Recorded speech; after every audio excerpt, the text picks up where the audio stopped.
Kumpul mainan, kumpul kenangan. Saya Fendi dan selamat datang ke video SM Collector.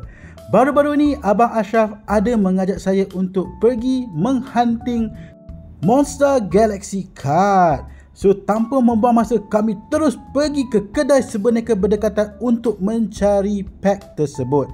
Masuk-masuk saja, kami tak nampak langsung kad-kad, tapi kami ada nampak majalah Boboiboy Galaxy dan juga buku Mechamato The Movie. Di sini ada Boboiboy Galaxy versi Sorry di bawah langit yang sama, isu nombor 27. Dan mereka juga ada satu lagi set nombor berapa ni ya? Isu nombor 15. Gambar depan Boboiboy berjuang tanpa gentar. Dan majalah terakhir yang saya nampak, oh lawa juga Mechamato ni. Okey, majalah terakhir adalah isu 11, pergolakan di Windara. Ada Kuputri dan Boboiboy Gempa. Tapi kad masih tak lagi kelihatan.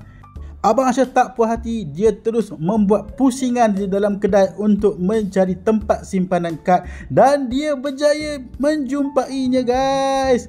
Kad tu agak tersembunyi sedikit dan benda pertama kami nampak adalah pack quest yang ada gambar Boboiboy dan juga Ochobot.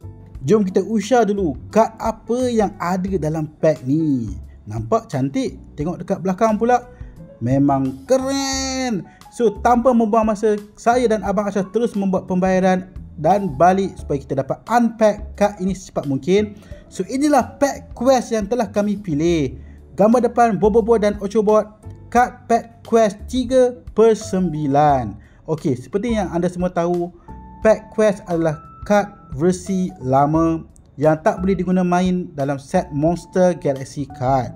Ianya hanya boleh digunakan sebagai koleksi dan juga simpanan.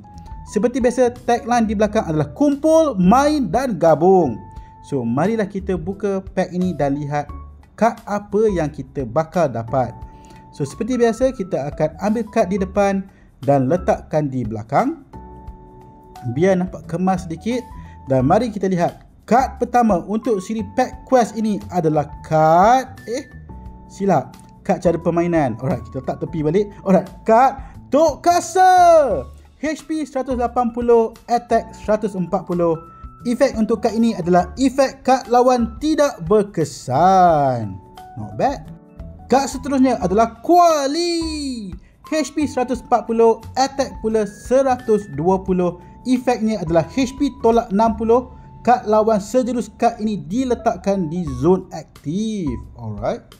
Kad seterusnya adalah Boboiboy Halilintar versi Chef, HP 140, attack 180. Efek pula, efek lawan terkena pada diri sendiri. Kad seterusnya adalah Boboiboy Gempa, HP 220, attack 180. Sayangnya kad ini tiada efek. Alright, kad seterusnya adalah kad Ying, HP 100, attack 160. Efek sama macam sebelum ini, tiada efek untuk kad ini. Dan kad terakhir kita adalah kad Boboiboy dan Ochobot, HP 300, attack 180. Efek pula, serangan pertama kad lawan terkena pada diri sendiri. Saya betul-betul suka dengan design dan juga kualiti kad Boboiboy dan Ochobot versi pack quest ni sebab nampak cantik dan juga kemas. Dan seperti saya cakap tadi, kad versi pack quest ni adalah kad versi lama.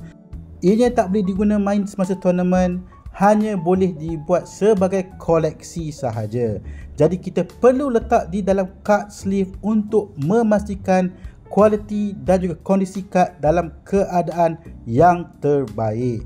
Jadi inilah kad-kad yang telah kita dapat untuk pack quest. So sampai sini sajalah video kita kali ini.